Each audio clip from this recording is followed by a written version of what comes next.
मैं मनीष तोमर अपने YouTube channel कक्षा ज्ञान क्लासेज के मंच पर आप सभी का स्वागत करता हूं, हार्दिक अभिनंदन करता हूं। जैसा कि हम लगातार संविधान को पढ़ रहे थे, भारतीय संविधान, और भारतीय संविधान में हमने राष्ट्रपति को लेकर और उपराष्ट्रपति को लेकर फुल डिटेल से क्या कर ली, चर्चा कर ली। आज से उसका नया नेक्स्ट टॉपिक स्टार्ट करते हैं, भारत के प्रधानमंत्री। तो देखिए, इस पर चर्चा करते हैं। भारत के प्रधानमंत्री, भारत का प्रधानमंत्री कौन होता है? दो चार चीजें आपको बेसिक पता होनी चाहिए। एक तो वास्तविक कार्यपालिका का प्रधान होता है, वास्तविक कार्यपालिका का प्रधान।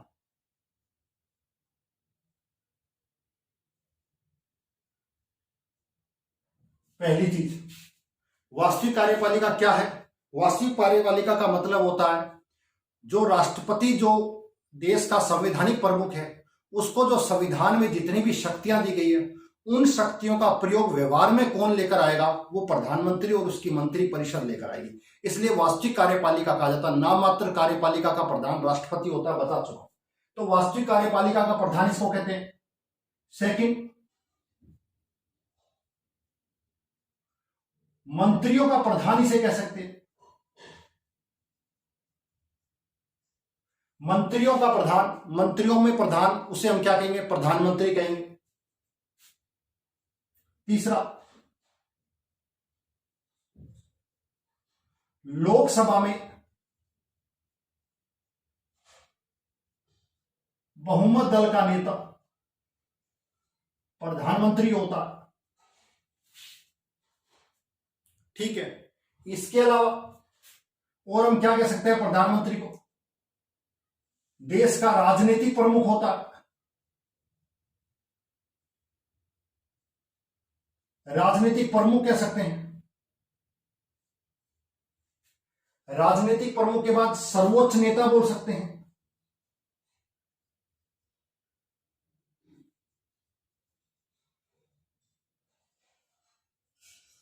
लोकप्रिय पद बोल सकते हैं। प्रधानमंत्री का पद एक लोकप्रिय पद होता है, यह चीज बोल सकते हैं।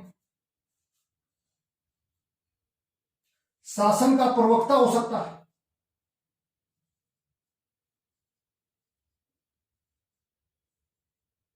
सरकार का मुखिया हो सकता है।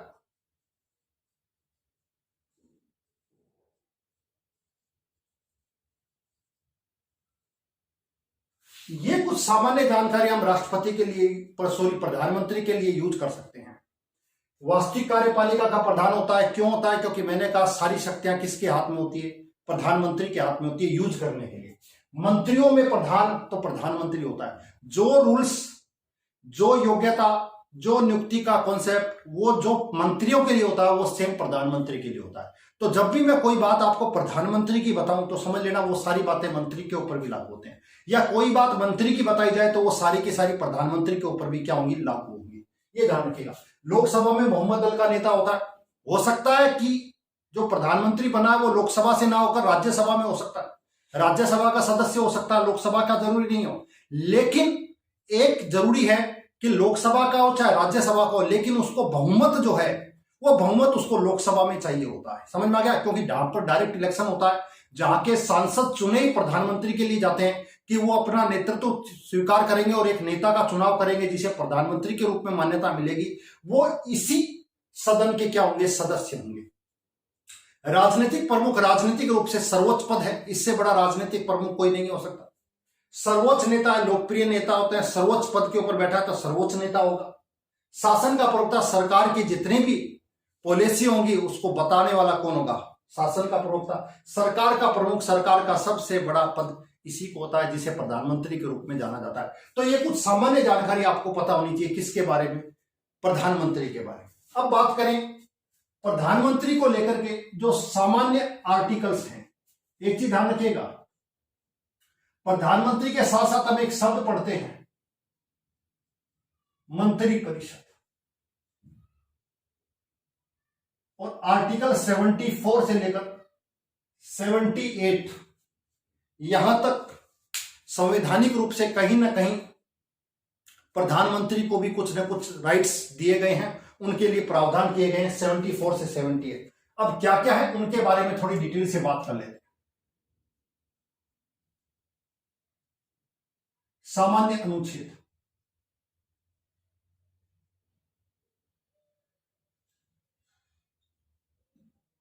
पहला बात करेंगे आर्टिकल। जब 74 से चल रहा है तो आर्टिकल 74 पर ही चलता है। तो 74 क्या कह रहा है?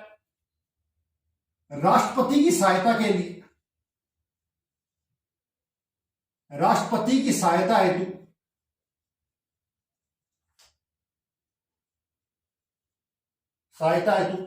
मंत्री परिषद होगी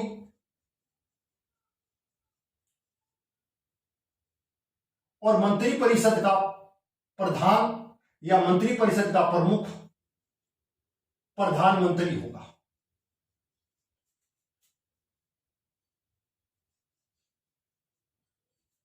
राष्ट्रपति की सहायता के लिए एक मंत्री परिषद होगी और उस मंत्री परिषद का जो मुखिया या प्रमुख होगा वो प्रधानमंत्री होगा। यह बात 74 में की गई है, इसको स्पष्ट ध्यान रखिएगा। तो 74 आपको बताता है मंत्री परिषद और प्रधानमंत्री के बारे में। पहली चीज, किसकी सहायता के लिए? राष्ट्रपति की सहायता के लिए। क्यों? क्योंकि राष्ट्रपति अकेला तो शासन व्यवस्था को नहीं चलाएगा, उसके लिए एक सहायता के लिए क्या दी गई है? मंत्री परिषद। और उस मंत्री परिषद का प्रमुख बनाया गया किसको? प्रधानमंत्री को। और यह प्रधानमंत्री वही होता है जिसे लोकसभा में बहुमत दल का या बहुमत प्राप्त होता है। एक चीज ध्यान रखिए। दूसरी बात करें आर्टिकल 75 की। आर्टिकल 75 में क्या दे रखा है? आर्टिकल 75 के अंदर प्रधानमंत्री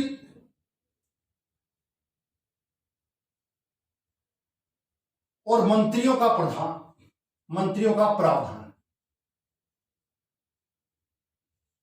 मंत्रियों का प्रावधान किया गया कि यानी कि यहां तो बताया गया कि राष्ट्रपति की सहायता के लिए मंत्री परिषद, उसका प्रमुख कौन होगा? प्रधानमंत्री। यहां पर स्पष्ट आलेख दे रखा है प्रधानमंत्री कौन होगा, कैसे होगा, मंत्री क्या होगा, उसकी सबकी डिटेल्स, उसके बारे में जानकारी दी गई है। अब इसके आर्टिकल कुछ हैं, सब आर्टिकल हैं, धाराएं हैं, उनको थोड़ी सी हम डिटेल कर देते हैं। ये जो 75 की धारा फर्स्ट क्या कहती है उसको थोड़ा जानने की। वो कहती है प्रधानमंत्री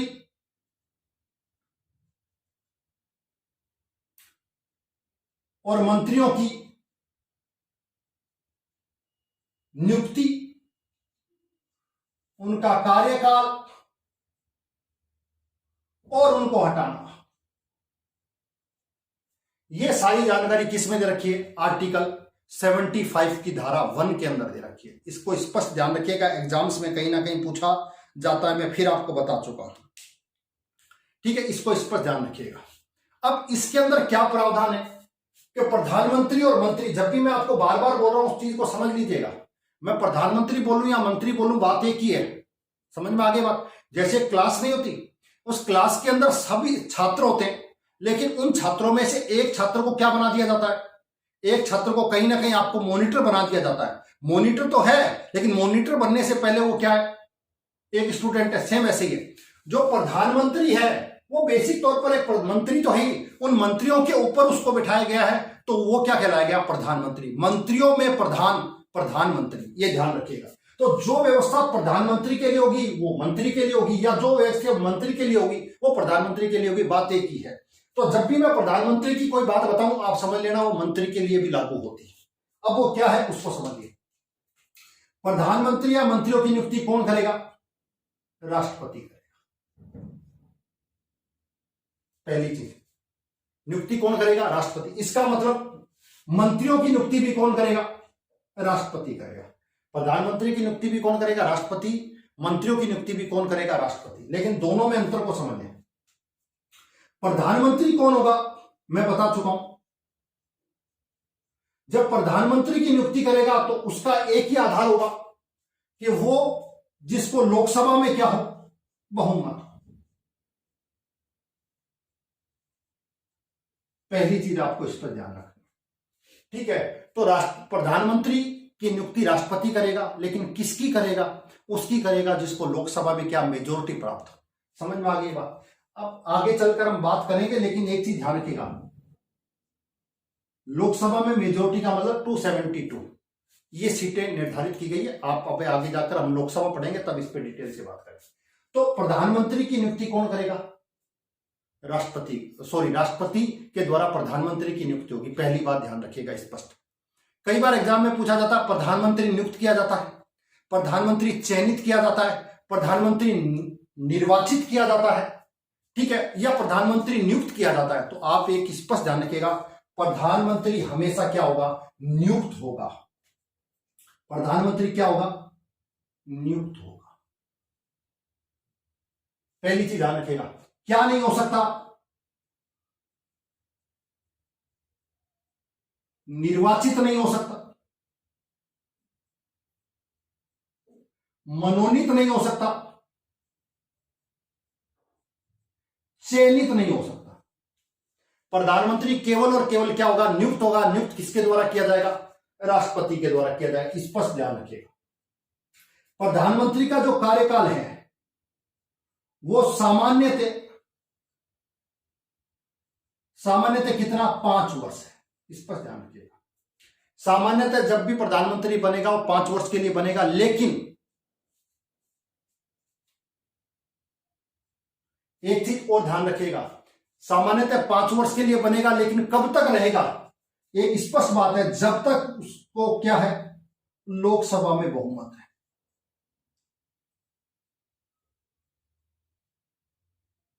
अगर लोकसभा में बहुमत नहीं है तो राष्ट्रपति क्या कर सकता है? उसको हटा सकता है। राष्ट्रपति के द्वारा हटाना, स्पष्ट ध्यान रखिएगा। तो प्रधानमंत्री की नियुक्ति कौन करेगा? राष्ट्रपति करेगा। प्रधानमंत्री को हटाएगा कौन? राष्ट्रपति हटाएगा। अब मैं यहां पर यह कहूं कि मंत्रियों को कौन हटाएगा? तो भी राष्ट्रपति हटाएगा। प्रधानमंत्री को कौन हटाएगा? तो राष्ट्रपति हटाएगा। मंत्रियों को नियुक्त कौन करेगा? राष्ट्रपति नियुक्त करेगा। प्रधानमंत्री को नियुक्त कौन करेगा? राष्ट्रपति करेगा। सारी चीजें की है, चाहे मैं प्रधानमंत्री के लिए बोलूं और चाहे मैं मंत्री के लिए लूं, बात एक ही है। स्पष्ट ध्यान रखिएगा इसको, ठीक है। राष्ट्रपति, हाँ एक चीज अगर राष्ट्रपति हटा कब सकता है उसको स्पष्ट ध्यान रखिएगा। हटा तभी सकता है जब उसको बहुमत प्राप्त नहीं है, वो कहीं ना कहीं अपना विश्वास खो चुका है। किसमें? सदन में। उसके खिलाफ अविश्वास प्रस्ताव लाया गया है और वो अविश्वास प्रस्ताव पारित हो गया है, तो उसको हटा देगा कौन? राष्ट्रपति। लेकिन उससे पहले राष्ट्रपति नहीं हटा सकता। क्यों? क्योंकि एक बाध्यता है कि जिसको लोकसभा में बहुमत प्राप्त है वो प्रधानमंत्री के रूप में रहेगा ही रहेगा। स्पष्ट ध्यान रखिएगा। हम कई जगह पढ़ते हैं कि प्रधानमंत्री राष्ट्रपति के विश्वास पर्यंत तक रहेगा, ठीक है, ये सामान्यतः अच्छी बात है। लेकिन वो विश्वास पर्यंत का अर्थ क्या है? विश्वास पर्यंत का अर्थ है जिसको लोकसभा में भी विश्वास हो। समझ में आ गया? अब लोकसभा में विश्वास होने का मतलब क्या है? लोकसभा में विश्वास होने का मतलब है जिसके पास आंकड़ा 272 प्लस है उसको लोकसभा में विश्वास मत हासिल है, और जिसको विश्वास मत हासिल है वो राष्ट्रपति के विश्वास पर्यंत तक रहेगा। समझ में आ गया? तो विश्वास का जो दायरा है वो लोकसभा का दायरा है, और लोकसभा में विश्वास का दायरे का मतलब क्या है? 272 प्लस, यानी कि उसको स्पष्ट मेजोरिटी अगर प्राप्त हो। तो ये थोड़ा सा आपको ध्यान रखना इसमें। अब इसके अंदर 2 चीजें और कही गई, उसको थोड़ा ध्यान रखिएगा। एक धारा है इसकी कै धारा, और एक इसकी धारा है खे धारा। ये कै और खे धारा क्या है इसको भी थोड़ा सा ध्यान रखें। कै में कहा गया है कि राष्ट्रपति जो प्रधानमंत्री होगा उसकी सहायता के लिए जो मंत्री परिषद होगी उसका आकार निश्चित किया गया।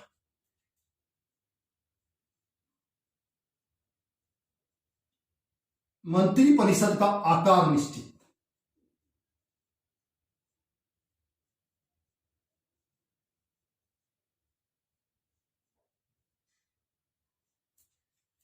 मंत्री परिषद का आकार निश्चित किया गया इसी प्रावधान के तहत। समझ में आ गई बात? इसको स्पष्ट ध्यान रखिएगा। एग्जाम्स में बार बार पूछा जाता है कि कौन से संविधान संशोधन के द्वारा यह मान्यता दी गई कि मंत्री परिषद का आकार एक निश्चित किया जाएगा। तो ये ध्यान रखिएगा कितना हो सकता है? जितनी भी लोकसभा की सीटें हैं उनका 15% अधिकतम। ध्यान रखिएगा, न्यूनतम की कोई स्पष्ट बाध्यता नहीं है, न्यूनतम की कोई जानकारी नहीं दी गई लोकसभा के अंदर या केंद्रीय मंत्री परिषद में कि वहां पर अधिकतम की बात की गई है। अधिकतम कितने प्रतिशत मंत्री बन सकते हैं? 15% तक को मंत्री बनाया जा सकता है। इसको ध्यान रखिएगा। दूसरा, इसी में एक प्रावधान और किया गया, उसको थोड़ा सा ध्यान रखें। अगर किसी सदस्य को, किसको? अगर कोई संसद का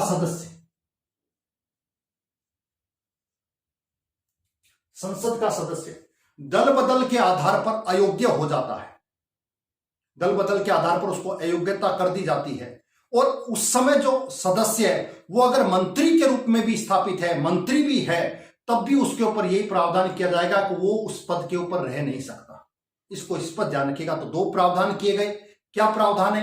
एक तो मंत्री परिषद का आकार निश्चित किया गया, दूसरा संसद का सदस्य अगर दल बदल, कौन सा? दल बदल के आधार पर अयोग्य है, हो जाता है, और ऐसा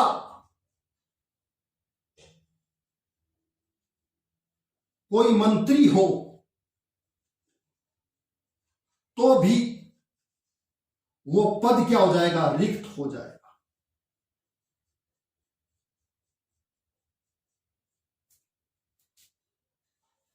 ठीक है, स्पष्ट ध्यान रखिएगा। क्या दे रखा है, क्या कहा गया, मैं स्पष्ट बता दूं।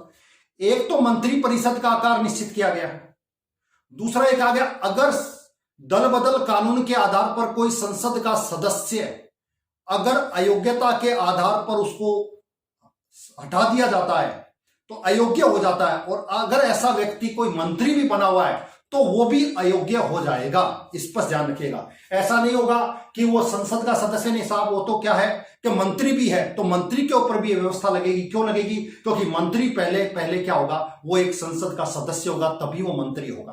तो इस पर ध्यान रखिएगा। तो मंत्री होगा तब भी वो अयोग्यता उसके ऊपर लागू होगी, और साथ साथ में मंत्री परिषद का आकार भी निश्चित किया गया। ये दोनों प्रावधान आपको देखने को मिलेंगे 91वां संविधान संशोधन।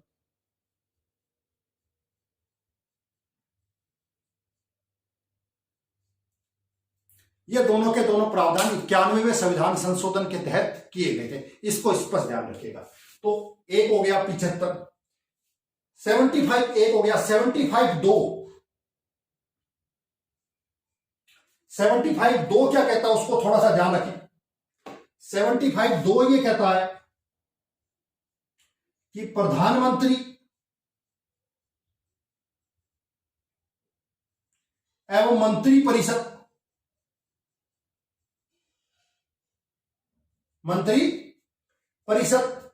राष्ट्रपति के विश्वास पर्यंत तक रहेंगे।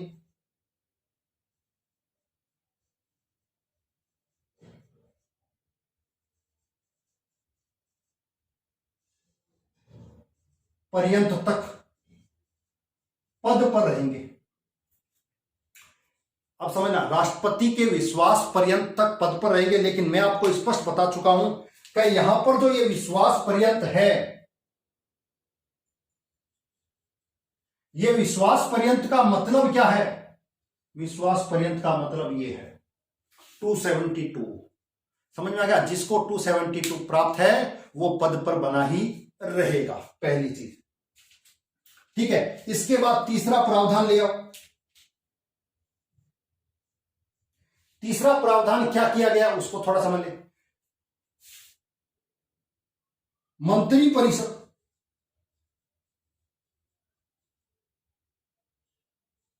सामूहिक रूप से लोकसभा के प्रति उत्तरदायी होगी।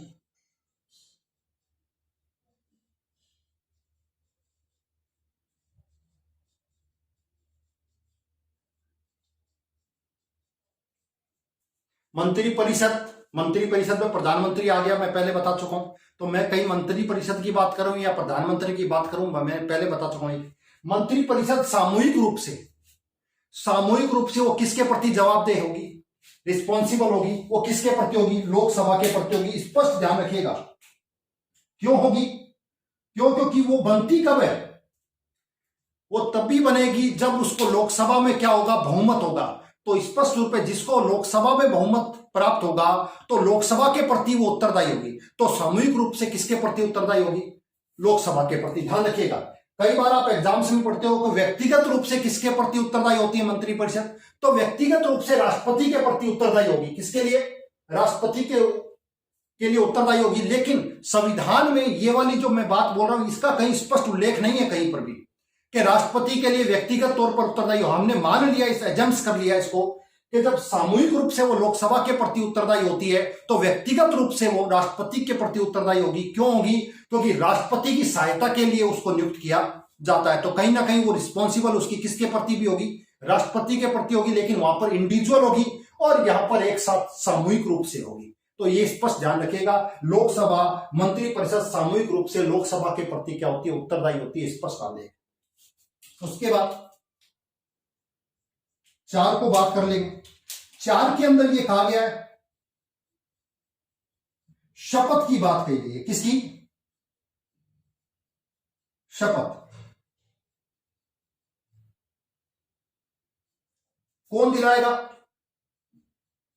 राष्ट्रपति दिलाएगा। ठीक है, चाहे प्रधानमंत्री हो चाहे मंत्री हो, सभी को शपथ। मैं फिर बता चुका हूं, फिर बोल रहा हूं, मंत्री का यूज करूं मैं प्रधानमंत्री का यूज करूं, बात एक ही है, इस पर ध्यान रखें। तो शपथ का उल्लेख है, शपथ की व्यवस्था की गई है कि शपथ कौन दिलाएगा? राष्ट्रपति दिलाएगा सभी मंत्रियों को और साथ साथ में प्रधानमंत्री को। ठीक है, और शपथ किस चीज की लेंगे? वो पद की और उस पद की गोपनीयता को लेकर। किसको लेकर? पद की गोपनीयता को लेकर दोनों प्रकार से शपथ लेंगे। पद की शपथ लेंगे और उनके बीच में जो विचार था उस गोपनीयता की भी वो क्या लेंगे? शपथ लेंगे। पद और गोपनीयता की व्यवस्था की गई है 4 के अंदर।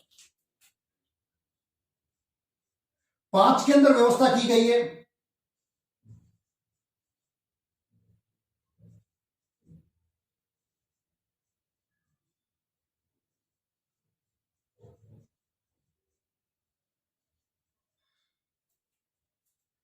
अगर कोई व्यक्ति मंत्री बनता है और वो किसी भी सदन का सदस्य नहीं है, वो लोकसभा का भी नहीं है और राज्यसभा का भी नहीं है, तो अधिकतम वो 6 माह तक अपने पद पर बना रह सकता है लगातार, कंटिन्यू।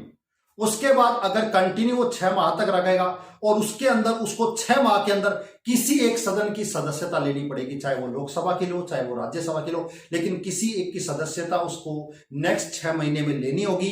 अगर वो नहीं लेता है तो उसका वो पद रिक्त हो जाएगा। समझ में आ गई बात? अब वो चाहे मंत्री हो और चाहे वो प्रधानमंत्री हो। तो आप लोग ध्यान रखना, प्रधानमंत्री ऐसा व्यक्ति भी हो सकता है जो किसी सदन का सदस्य ही ना हो। आपको ऐसा जरूरी नहीं है कि प्रधानमंत्री बनने के लिए मुझे सांसद बनना ही पड़ेगा। शुरुआत में आपको सांसद बनने की आवश्यकता नहीं है। समझ में आ गई बात? बिना किसी सदस्यता के आप क्या बन सकते हो?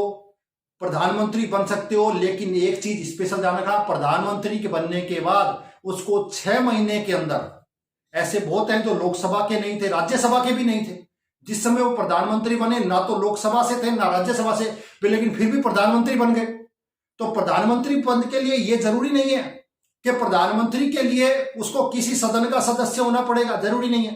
प्रधानमंत्री वो व्यक्ति बन सकता है जो एज ए कहीं ना कहीं सांसद की योग्यता रखता हो, सांसद हो ये जरूरी नहीं है।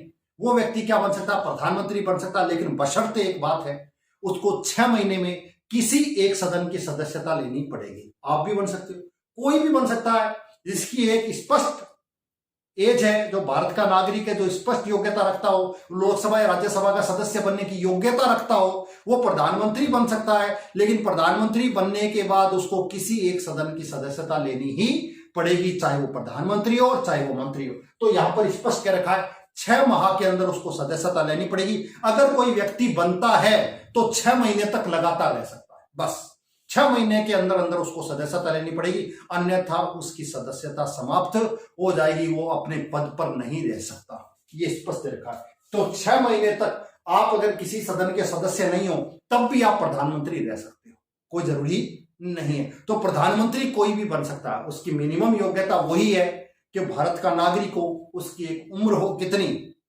25 वर्ष एक सांसद बनने की योग्यता है, तो 25 वर्ष की उसकी योग्यता हो। ठीक है, 25 वर्ष की योग्यता हो, भारत का नागरिक हो, और वो क्या बन सकता है? प्रधानमंत्री बन सकता है। स्पष्ट ध्यान रखिएगा। ठीक है, इसके बाद एक और इसकी धारा है, लास्ट और अंतिम धारा, उस पर भी चर्चा कर लेते हैं। 6 छठी धारा क्या कह रही है राष्ट्रपति के रूप में, इसको आप बता सकते हो तो बताओ। छठी स्पष्ट धारा है, वेतन और भत्ते की जानकारी दी गई। किसकी? वेतन और भत्ते की जानकारी दी गई, बस वेतन और भत्ते। प्रधानमंत्री और मंत्रियों को क्या वेतन मिलेगा, क्या उनको भत्ते मिलेंगे, लगभग प्रधानमंत्री के रूप में उसको टोटल मिला के सारा इंक्लूड करके लगभग 2 लाख के आसपास क्या मिलती है, सैलरी मिलती है। किसको? प्रधानमंत्री को। ये इस पर थोड़ा सा ध्यान रखना है। 75 आपके एग्जाम्स में सबसे ज्यादा पूछा जाता है, मैं फिर बता रहा हूं आपको, स्पष्ट ध्यान रखिएगा। 74 में राष्ट्रपति की सहायता के लिए, किसके लिए? सहायता के लिए एक मंत्री परिषद होगी जिसका प्रमुख कौन होगा? प्रधानमंत्री होगा। 75 में प्रधानमंत्री और मंत्रियों का प्रावधान व्यवस्था की गई है। उसमें क्या दे रखी है? फर्स्ट में प्रधानमंत्री मंत्रियों की नियुक्ति, उसका कार्यकाल, उनको हटाना, स्पष्ट ध्यान रखिएगा। कोई मंत्री बनेगा या नहीं बनेगा यह प्रधानमंत्री सलाह देता है। प्रधानमंत्री की सलाह पर राष्ट्रपति उसको क्या करता है? मंत्री के रूप में नियुक्त करता है। प्रधानमंत्री की सलाह पर ही उसको हटाया जा सकता है। एक बात इस पर ध्यान रखिएगा, प्रधानमंत्री ने सलाह दी किसी को मंत्री बनाने की, राष्ट्रपति ने उसको मंत्री बना दिया। अब ध्यान रखिएगा, प्रधानमंत्री उससे कहता आप अपना त्याग पत्र दे दो, और वो त्याग पत्र से मना कर देता है। तो ध्यान रखिएगा, प्रधानमंत्री हटा नहीं सकता। हटाएगा कौन? हटाएगा वही जिसने लगाया है।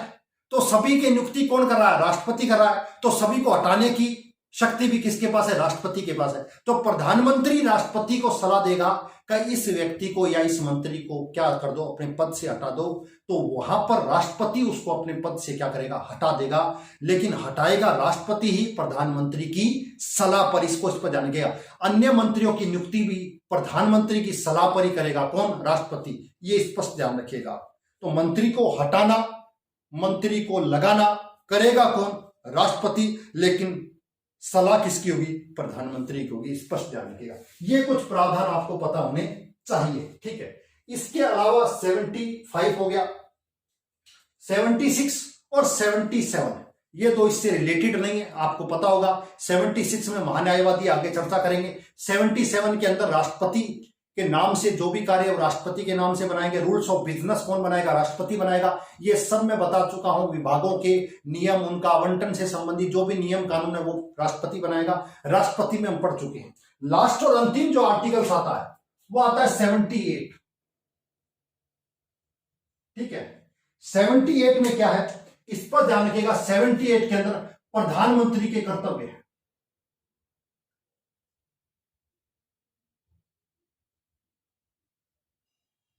प्रधानमंत्री के कर्तव्यों की बात कही गई है, ठीक है। अब प्रधानमंत्री के कर्तव्य क्या है उसको थोड़ा सा ध्यान रख लें। प्रधानमंत्री के कर्तव्य फर्स्ट क्या है? संघ की जो कार्यपालिका है उसने जो विधायी कार्य और साथ साथ में प्रशासनिक जिन पर भी कोई निर्णय लिया है, सुनिश्चित किया है, निश्चित किया है, विनिश्चय किया है किसी पर भी, उनकी सूचना किसको देंगे? राष्ट्रपति को सूचित करेंगे। संघ की कार्यपालिका ने कोई विधायी से संबंधित, प्रशासनिक संबंधित कोई भी विनिश्चय किया है तो उसकी सूचना उसको सूचित किसको करेंगे? राष्ट्रपति को करेंगे। यह पहला कर्तव्य है प्रधानमंत्री का। दूसरा क्या है? वही से संघ की जो कार्यपालिका है उससे प्रशासनिक और विधायिक सूचना राष्ट्रपति के मांगने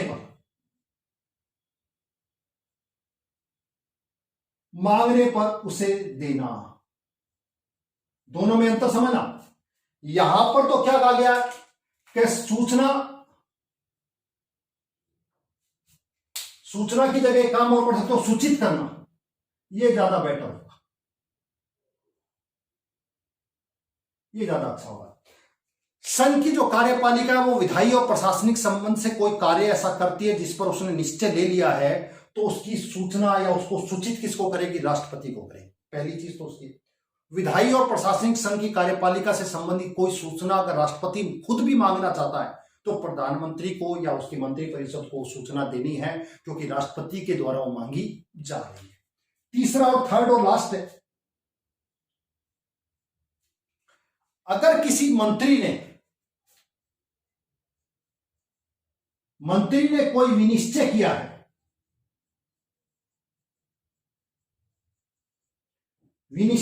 है,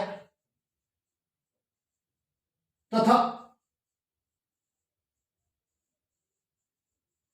मंत्री परिषद में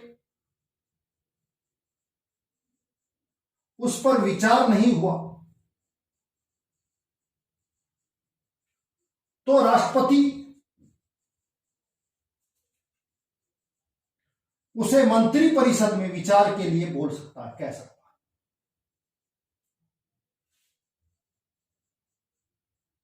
विचार हेतु रख सकता है। अगर किसी मंत्री ने कोई निर्णय लिया है, कोई निश्चय किया, कुछ करा है और मंत्री परिषद ने उस पर अब तक कोई विचार नहीं किया है, तो राष्ट्रपति ये चाहेगा कि वो जो मंत्री ने जो निश्चय किया है वो मंत्री परिषद के सम्मुख रखा जाए, जिस पर डिटेल से चर्चा हो सके। तो ये 3 कर्तव्य हैं प्रधानमंत्री के। पहला क्या है, जो भी उसने काम किया उसकी सूचना किसको दे, राष्ट्रपति को दे। दूसरा, अगर राष्ट्रपति सूचना मांगे तो राष्ट्रपति को सूचना उपलब्ध करवाए। तीसरा, कोई निश्चित मंत्री ने किया है और मंत्री परिषद ने उस पर कोई चर्चा नहीं करी है, तो वो चाहता है कि मंत्री परिषद उसमें उसको विचार को रखा जाए। ये 3 कर्तव्य। अब ऐसा क्यों है प्रधानमंत्री के कर्तव्य, तो मैं आपको बता चुका हूं। जितने भी काम किए जाते हैं वो सारे कार्य, संघ की कार्यपालिका के सारे कार्य राष्ट्रपति के नाम से होंगे। यानी कि रिस्पॉन्सिबल कौन होगा, राष्ट्रपति होगा। कर राष्ट्रपति नहीं रहा है, कर कौन रही है, मंत्री परिषद और प्रधानमंत्री कर रहे हैं। लेकिन किसके नाम से हो रहे हैं, राष्ट्रपति के नाम से हो रहे हैं। जब राष्ट्रपति के नाम से हो रहे हैं तो 2 काम होंगे, या तो राष्ट्रपति को आप खुद सूचित करो, या राष्ट्रपति सूचना मांगता है तो राष्ट्रपति को सूचना उपलब्ध करो। 2 ही चीज होंगे, यही प्रधानमंत्री की ड्यूटी है। ये चीज आपको पता होनी चाहिए। एग्जाम्स में बार बार यहां से कुछ ना कुछ क्वेश्चंस पुटअप किए जाते हैं। मैं फिर आपको बता रहा हूं, 74, 75 और 78 ये 3 आर्टिकल है, वेरी वेरी इंपॉर्टेंट है। एग्जाम में बार बार यहां से कोई ना कोई क्वेश्चंस पुट किया जाता है और बार बार इसमें से कुछ ना कुछ क्वेश्चंस आपको एग्जाम में दिखाई देते हैं। इसको आप थोड़ा सा ध्यान रखना। अच्छा, एक चीज और ध्यान रखिएगा, कई बार आप कुछ डिटेल से बात करते हो तो ये कहते हो मंत्री, मैं आपको फिर बता चुका हूं, मंत्रियों को शपथ कौन दिलाएगा, राष्ट्रपति। प्रधानमंत्री को शपथ कौन दिलाएगा, राष्ट्रपति। प्रधानमंत्री को हटाएगा कौन, राष्ट्रपति। ठीक है, मंत्री को कौन हटाएगा, राष्ट्रपति, क्योंकि जो उनको नियुक्त करता है वो मंत्री। प्रधानमंत्री बनेंगे कौन, मैंने कहा ये बहुमत दल जो डिक्लेयर है वो डिसाइड करता है। प्रधानमंत्री नियुक्त करता है कौन, राष्ट्रपति। किसको नियुक्त करेगा, अपने स्वयं विवेक से नियुक्त नहीं कर सकता। लेकिन मैंने आपको बताया था राष्ट्रपति के पास स्वयं विवेक शक्ति है। वो उस स्थिति में होगी जब किसी को लोकसभा में स्पष्ट बहुमत नहीं प्राप्त हो, तब राष्ट्रपति अपने स्वयं विवेक का इस्तेमाल कर सकता है। चौधरी चरण सिंह को लेकर नीलम संजीव रेड्डी, डॉक्टर नीलम संजीव रेड्डी ने अपने स्वयं विवेक का प्रयोग किया और प्रधानमंत्री के रूप में चौधरी चरण सिंह को क्या कर दिया, नियुक्त कर दिया। तो स्वयं विवेक की स्थिति भी होगी, लेकिन वो तब होगी जब किसी भी दल को स्पष्ट बहुमत 72 का नहीं हो। अगर किसी को स्पष्ट बहुमत है तो वहां पर राष्ट्रपति की कोई स्वयं विवेक शक्ति काम नहीं करेगी, ये स्पष्ट ध्यान रखिएगा। तो एग्जाम में इनसे कुछ ना कुछ चीजें पूछी जाती हैं। नेक्स्ट जो टॉपिक होगा उसमें मंत्री परिषद, और एक शब्द आप देखते हो बार बार, एक मंत्री परिषद में और एक मंत्रिमंडल। मंत्री परिषद क्या होती है, मंत्रिमंडल क्या होता है, उस पर खूब डिटेल से चर्चा करेंगे इसी टॉपिक्स के अंदर। उसके अलावा प्रधानमंत्री को लेकर अविश्वास प्रस्ताव लाया जाता है, वो क्यों लाया जाता है, कब लाया जाता है, कितनी बार लाया गया, पहली बार किसके खिलाफ लाया गया, किस सदन में लाया जा सकता है, वर्तमान प्रधानमंत्री के खिलाफ लाया जा चुका है क्या, कितनी बार इस लोकसभा में लाया गया, इस पर खूब डिटेल से क्या करेंगे, चर्चा करेंगे। प्रधानमंत्री के साथ साथ एक पद और होता है उप प्रधानमंत्री। उप प्रधानमंत्री कौन होता है उस पर डिटेल करेंगे। क्यों, क्योंकि जब हम मंत्री परिषद की बात करेंगे तो मंत्री परिषद के अंदर मंत्री होंगे 3 तरह के। उन 3 तरह के मंत्रियों में हम बात करेंगे। एक अलग से मंत्री होता है उप प्रधानमंत्री। उप प्रधानमंत्री वास्तव में संविधान में कोई पद है या नहीं है, कॉन्स्टिट्यूशनल अथॉरिटी ऐसी है क्या नहीं है, उसके पास क्या शक्ति है, उसको कौन नियुक्त कर सकता है, कौन उसको हटा सकता है, इन सब पर डिटेल से बात करेंगे अगले टॉपिक्स में। क्यों, क्योंकि यहां पर हम जो चर्चा कर रहे हैं वो आर्टिकल्स की कर रहे हैं। किसकी कर रहे हैं, आर्टिकल। इससे ज्यादा आपको पढ़ने की जरूरत नहीं। अविश्वास प्रस्ताव भी कोई लाया जाता है तो यहां पर कोई अनुच्छेद ऐसा नहीं है जिसमें अविश्वास प्रस्ताव हो। वहां पर लोकसभा का जो नियम है, उस लोकसभा के नियम के तहत, एक नियम है 198, उस नियम के तहत ही अविश्वास प्रस्ताव लाया जाता है। समझ में आ गया, उस पर हम डिटेल से चर्चा करेंगे। लेकिन आर्टिकल की बात करें तो आर्टिकल 74, 75 और 78 ये आपकी मंत्री परिषद और मंत्रिमंडल से। एक चीज ध्यान रखिएगा, एक मंत्री परिषद और एक मंत्रिमंडल है। मंत्री परिषद का प्रयोग हमारे संविधान में बहुत जगह पर किया गया है, लेकिन मंत्रिमंडल का प्रयोग केवल एक ही जगह पर किया गया, आर्टिकल 352 के अंदर किया गया, और उसके लिए भी एक संशोधन किया गया। उस संशोधन के तहत वो शब्द प्रयोग में लिया गया मंत्रिमंडल, वो था 44वां संविधान संशोधन 1978। उस पर हम डिटेल से अगली क्लास में चर्चा करेंगे। आज के लिए इतना काफी है, इसको पढ़िएगा, देखिएगा। एग्जाम्स में बार बार कहीं ना कहीं से इसमें से कोई क्वेश्चंस पुटअप किए जाते हैं। तो आज की क्लास अगर आपको वास्तव में अच्छी लगी है, कंटेंट आपको अच्छा लगा, तो आज की क्लास के लिए आपको बहुत बहुत धन्यवाद। इस चैनल को लाइक, शेयर और सब्सक्राइब जरूर करें, कमेंट जरूर करें, मुझे मोटिवेट करें। आपको बहुत बहुत अगेन धन्यवाद।